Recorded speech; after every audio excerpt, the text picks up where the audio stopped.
going to share my Ancestry DNA update versus my 23andMe update because they both have a pretty good update. And at first I thought I liked Ancestry DNA better, but now I'm starting to feel like I like 23andMe better because it actually broke down my European heritage a little bit better, I think. Perhaps just the impression I get of it. But first, I want to go to my channel and I want to share. So it's going to take me a minute to get there. I'm never in a rush to get something shared when I'm starting because, you know, I'm doing this video on my own. It's not like I have some team of experts here to like help me get this all going. So I'm going to go to my channel nice and slowly. I'm of the mind you should just take your time when you're doing these things. Like there's no need to be all like rushing about it. Let's see if anybody's here. I don't see anybody here in the Hangout right now. So I'm not sure if anybody's watching yet. So I need to, I said I was going live, but am I live? That's the question. Let's see. Let's see if I'm actually, oh, I knew it. So I was live, but I didn't set it to public. That's always the issue.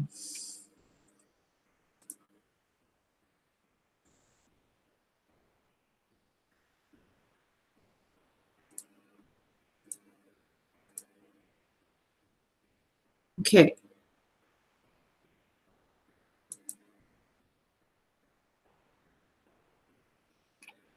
All right, so now my video will be live.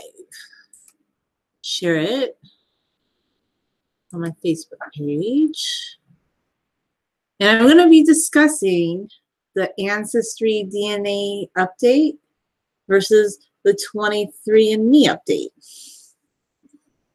So this should be interesting if you're into this sort of thing. Okay. I love genealogy. I love DNA.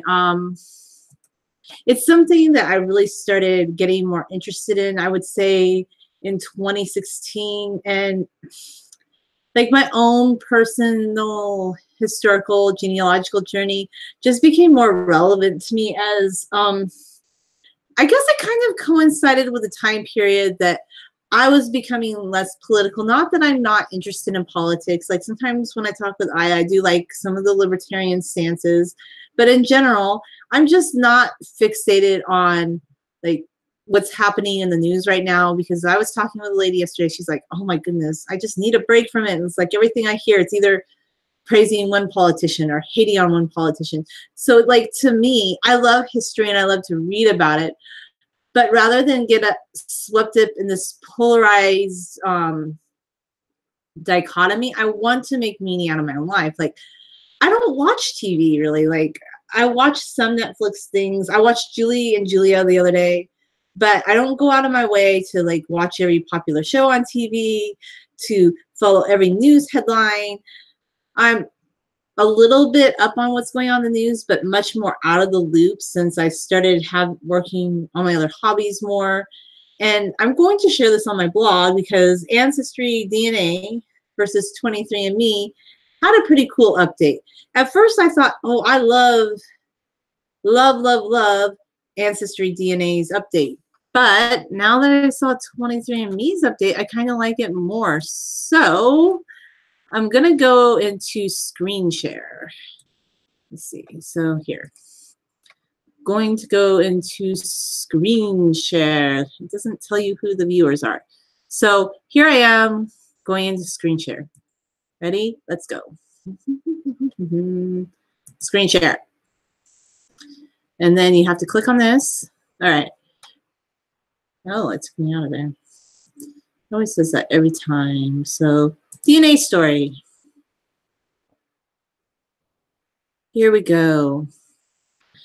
I was really pleased with this Ancestry DNA update like a couple months ago because I thought, oh, this is better. So my tippy top result, which I didn't think was 100% accurate, And it's not completely different than 23andMe, but the reason being is I know I have ancestors that are from Germany and some from France. So anyway, yes, it goes into Germany, but my top result was 58% England, Scotland, and Wales. And yes, you can see it does cover Germany as well.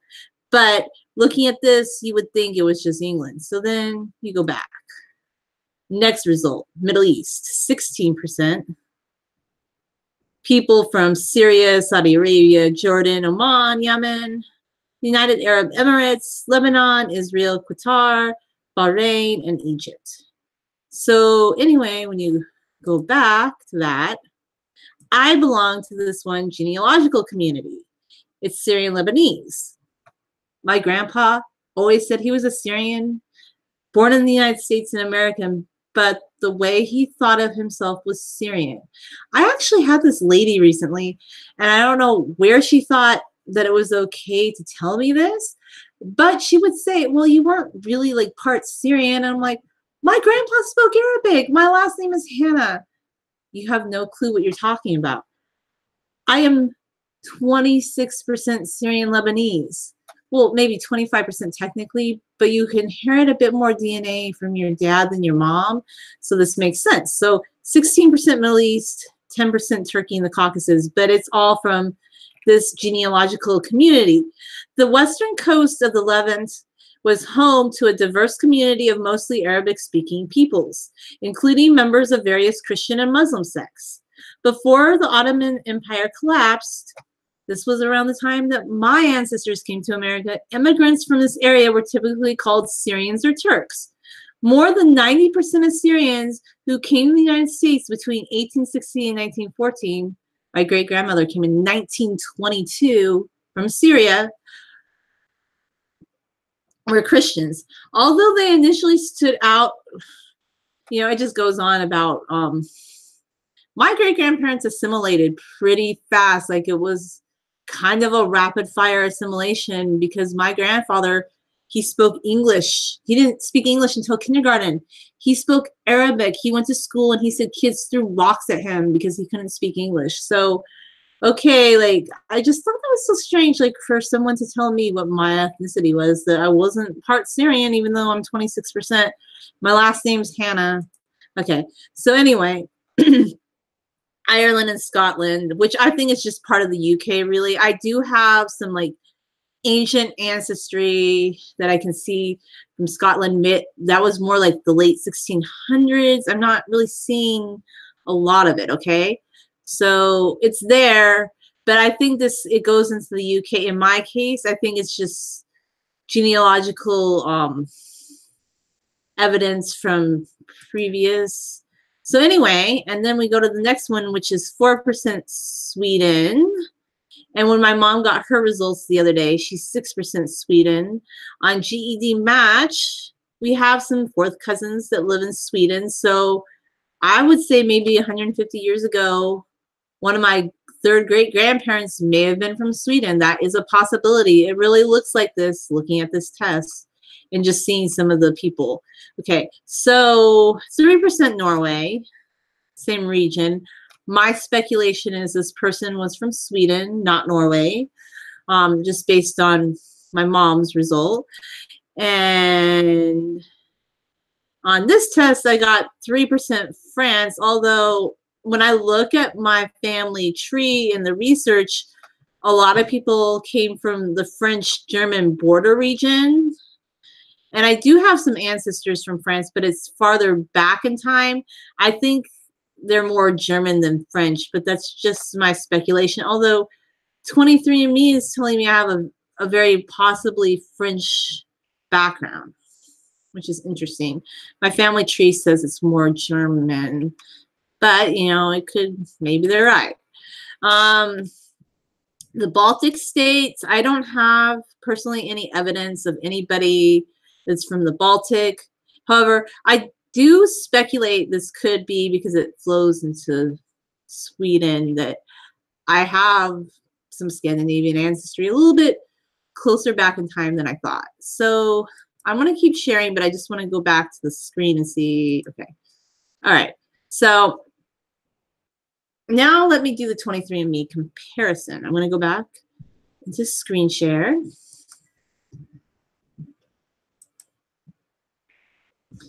So this was Ancestry DNA result. This is 23andMe. And I really like the 23andMe update, okay? I think it's a little bit more, it breaks it down a little bit more. So on 23andMe, I'm 73.1% European. British and Irish, it says that I'm 23.2% British and Irish. So you can click on here. We predict that you had ancestors in the United Kingdom and Ireland in the last 200 years, which I'm sure 100%, since I have a lot of ancestors who came over here before the American Revolution and some afterwards. So of course, like that's pretty straightforward. You can click to view the report. Julia, your DNA suggests that 23.2% of your ancestry is British and Irish. The British and Irish have been continuously occupied by, the British Isles have been continuously occupied by humans for the last 11,000 years. But more recently, the people of the Isles left their genetic fingerprints around the world. Following centuries of nautical exploration, colonization, and immigration. In the early 20th century, the Republic of Ireland won its independence from the United Kingdom. But the people of these nations share a common genetic heritage rooted largely in Celtic, Anglo-Saxon, and Viking migrations from northwestern Europe. We have found evidence that your recent ancestry in the following regions. Darker regions represent places where you have DNA in common with people who report ancestry from that particular region. Because these results reflect the ancestries of individuals currently in our reference database, expect to see your results change over time as the database grows. So, my most likely match is the United Kingdom. Like, okay, not the United Kingdom. So they have different areas. The top one would be Greater London. That's a big hit. And I'll have to go back and look at my family tree, but I'm pretty sure, like, yeah, that one. They also say Greater Manchester, the West Midlands. That one seems a little bit less. Merseyside. West Yorkshire. City of Bristol. Cardiff. And then with possible matches in County of Galloway, County of Mayo, County of Cork, County of Dublin. So these were parts of Ireland where maybe I see some distance on my family tree, like from 1700s. But I'm a little bit more thinking English than Irish in general, just from my tree. The next part, okay, doesn't break it down quite as much. So you go into French and German, and I know I definitely have some German ancestry. I've seen, and some people from the Netherlands as well. However, your DNA suggests that 17.6% of your ancestry is French and German. The French and German people descend from the Alpine Celtic and Germanic populations and inhabit an area extending from the Netherlands to Austria, roughly corresponding to the extent of Charlemagne's Frankish kingdom of the Middle Ages. Estimates place Charlemagne himself in the family trees of all modern Europeans, possibly many times over. Genetically and geographically, the French and the Germans are the heart of Europe. That is true. Like, it's the center of Europe, right? All the world wars, everything in history going back in the time with French and German. And it's not always like modern Germany and modern France, but more French and German speaking peoples. We found evidence of your recent ancestry in the following regions. Darker regions represent places where you have DNA in common with more people who report ancestry from that particular region. Because these results reflect the ancestries of individuals currently in our reference database, expect to see your results change. So it says a possible match is France, but they don't, it doesn't really break it down like the other ones. So I think it's more broadly, because I know that I also have German ancestry, but it just goes on. It shows you find your French fragrance, like it gives you like, it just gives you all these different things about, I really love coffee. Jeez. No, not that. It just tells you different things about this region. Like it gives you a synopsis basically. Okay, next one. This one, I'm glad that they fixed it. No, not this one. That's the one before. Okay. So my Scandinavian result is about the same. I do speculate that we have some Swedish ancestry because my mom got 60% and I got 4, and I see 4th cousins on GED match. So it's just my speculation. I mean, I could be totally wrong. However, according to 23andMe, we're working to identify your more detailed Scandinavian history. Like they're not giving me like a specific region. Okay, so then the next one is Italian, but they're saying 1.6. It's so little. Like that is possible match,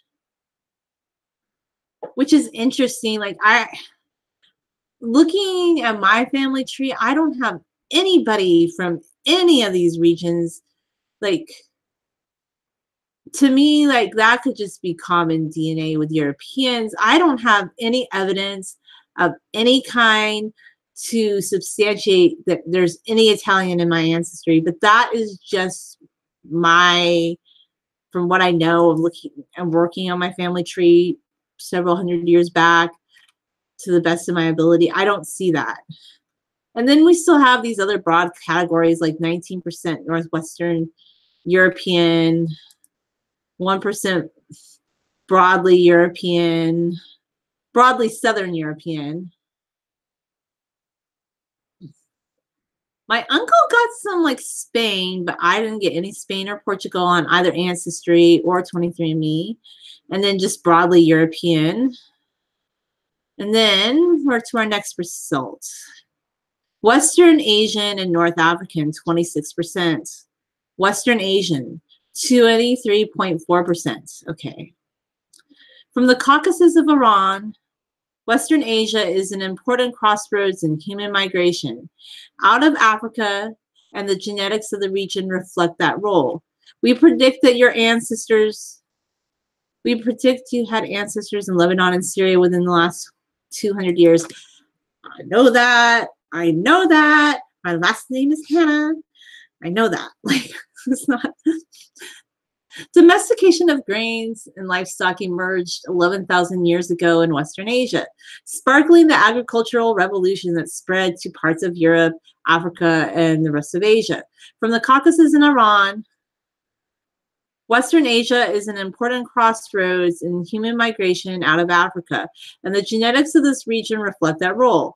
A Western Asian genetic signature also appears in North Africa and Southern Europe. So basically what they're saying is people that live in North African countries and Southern European countries will also have a little bit of a West Asian in there. The reason I'm happy about this is because when I first took this test 2 years ago, it said that I was like only 11% West Asian, which I knew wasn't right.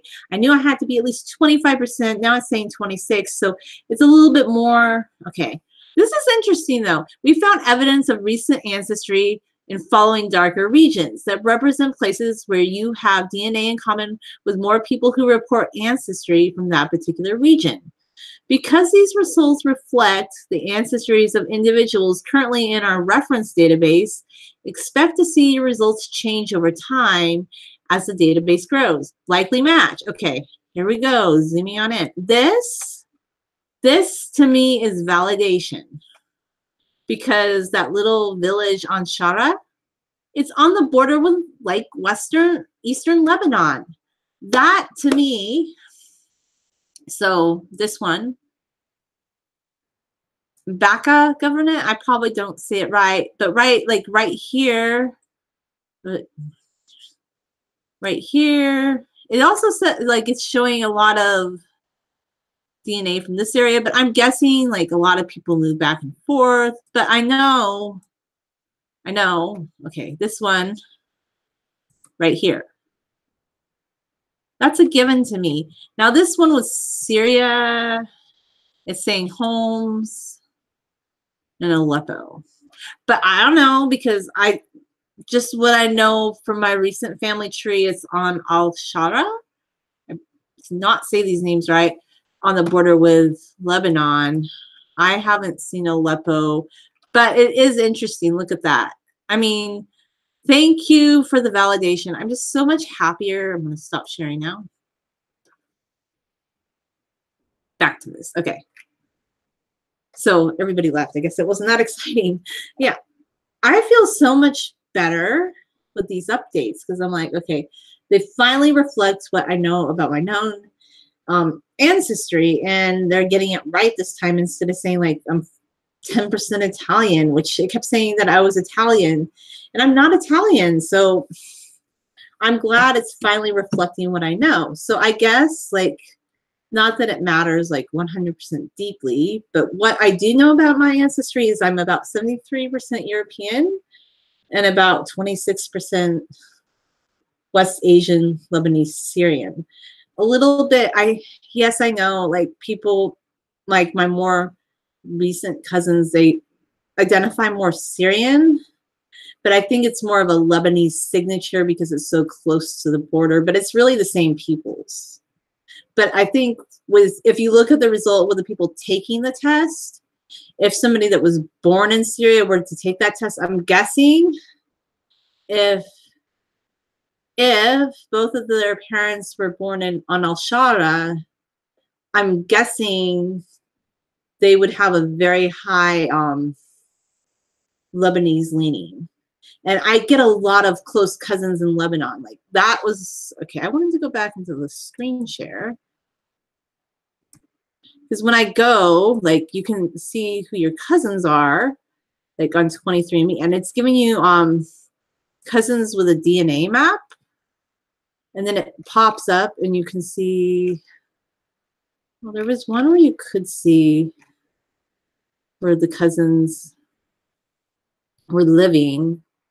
Like it was, oh, maybe this is the map. Let's see. Okay, relatives map, okay? So there's all these people, like most of them live in the United States, of course. I've had ancestors that have lived in the United States since like colonial American times. But I did click on this, and I have a fourth cousin in Lebanon. I don't know who this person is, but when you click on their result, like what I just think is interesting is that I share a third great-grandparent with this person living in Lebanon. And also somebody in Hong Kong, but this person right here living in Hong Kong, I thought, well, are they Asian, of Asian descent or ancestry? But when I looked, they were of European ancestry.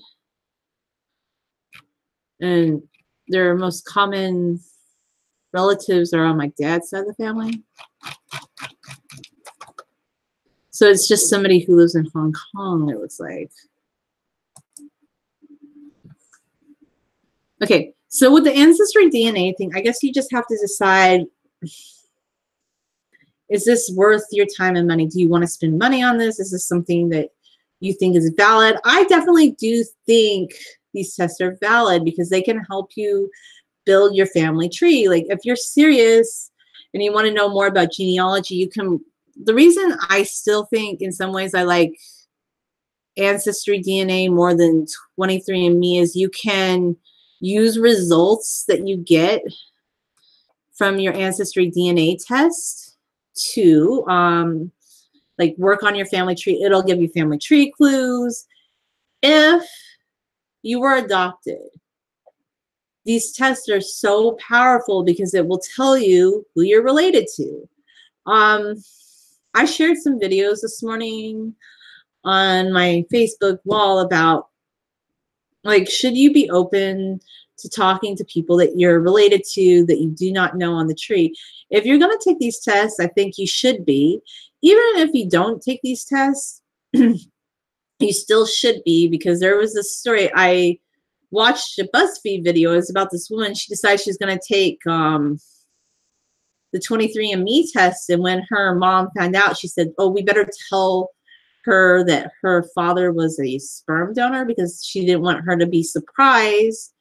And it turns out that the father is into genetic research and science, and he was definitely like keen on getting to know her and meet her, because he feels like not only does it help further things he could know through his own research, but he would just like to know her as a person. So I thought that was kind of interesting, and it made me think. It seems interesting that a lot of very educated people who are into science like are open to this information, whereas I'm not saying that people who are closed off to this information can't be educated, but I do think it's interesting that a lot of people are threatened by these tests. Like, a lot of people, they don't want people to know about a previous affair they may have had. They don't want people to know they may have been married previously or gave a child up for adoption. Like, these tests are threatening to a lot of people because they're going to expose a lot of human behavior that has occurred over time. Like, a lot of people don't want someone to know that they gave a child up for adoption. They don't want someone to know that they had a child with another person. It's very threatening to them in some way. But this doctor wasn't threatened by it at all, and he thought it was interesting, and he was intrigued about it. And I'm like, why is it, like, some people in the comments were criticizing him. They said, he looks uncomfortable. He doesn't want to be there. But he wouldn't have went if he wasn't interested. He just wasn't gregarious and outgoing. He just seemed more reserved in some ways. But I actually liked his attitude, because he was open to learning new things, to sharing who he was, rather than being all secretive about, like, his identity. Because if you live in this modern life, technology, DNA tests, things like this, it's going to start growing. It's going to continue on. This is a new phenomenon. You can't escape it. Even if you don't take the test, you'll have a cousin, a brother, a parent that may have taken the test. And if you're related to someone who also takes the test, they're going to match that person. And there's going to be someone in your family that will talk to that person. So rather than just like deny things or pretend something didn't happen, or just like say, oh, I don't want to someone else take the test because they might find out who you are, you can't really stop things from happening. Like, people are going to find their lineage if they want to or not, and you can't really block them from doing that. So the one thing I really like about these tests is that now all these people who were put up for adoption or were adopted, or maybe they didn't know who their father was, they can find out something about their ancestry. Or somebody like me who's interested in DNA, we can learn more about just building our family trees. So I just don't see why people hate on these tests so much, because I feel like the hate or just like undermining the validity of these tests is kind of ridiculous, because a lot of people get things out of these tests. If you don't want to participate, then don't. But stop just like undermining it because you don't believe in it or you think it's hokey. Like, but then also with me, I've decided I like genealogy. I'm engrossed by genetic genealogy.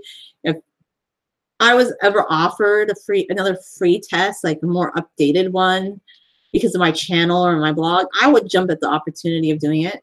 So I want to learn new things about the human genome, about genetic genealogy, how are we could all be related to this person, how we're spread across the globe. Like, I just find that fascinating. Just because others don't doesn't mean I'm going to stop finding it fascinating. So I just wanted to share my comparison between Ancestry DNA and 23andMe. So now, right now, I'm not fickle about people. I had a discussion about this on my other channel.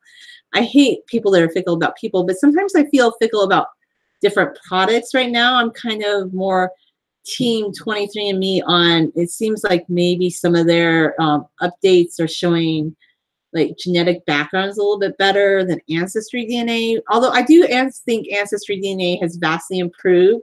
But the reason ultimately I like Ancestry DNA a little bit more than 23andMe is that if you're going to work on a family tree, you can buy the subscription to Ancestry DNA and it will give you clues to work on your family tree via the test. So that's one reason I do like Ancestry DNA a little bit more than 23andMe in that respect.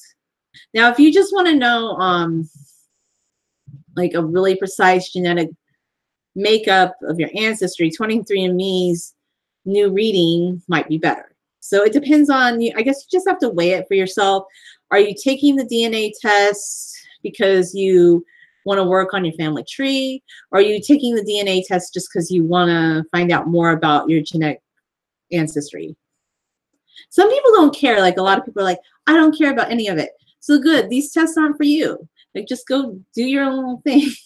These tests are for people who find them interesting, right? So anyway, these are my thoughts. Thanks for watching.